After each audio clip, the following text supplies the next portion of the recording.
So my parents decided to leave El Salvador. It was 1988 in April. We received a death note, a death threat that if my dad didn't hand over 100,000 colones, which is equivalent to about $100,000 in terms of how hard it is to earn, they would take one of the girls, and we were 4 girls at the time.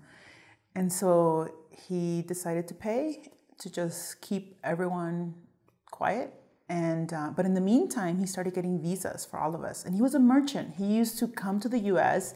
and buy old school buses, and then take them to El Salvador and sell them. So he had a busing company down there. Well, in the meantime, between April and November, he started getting visas for all of us. So he didn't have a problem to get a visa for my mom. She came to the U.S. to see if this is a place she would want to live. So we were by ourselves with my dad for about 3 months while she explored here to really see if she would want to be here. And then she came back. Well, from the time she came back in June till November, my dad kept getting visas, and saying, we want to go see what the U.S. is like. And so when we left, the night before we left, we received another death threat. And it was, if you don't give us a certain amount of money again, we're going to take one of your girls. And so we left that night, and he just paid for flights, and all of us were separated into different cars.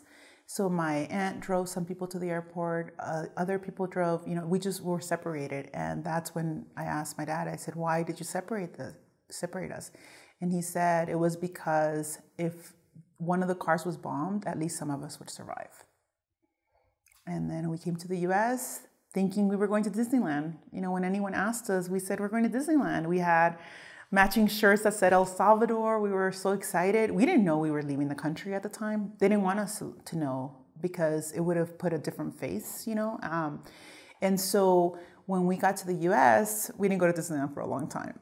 And we thought we would leave after a year, maybe after 2 years when the war was over, but it never got better. It's still one of the highest crime rates in Central America is in El Salvador, and it's still a very dangerous place to live.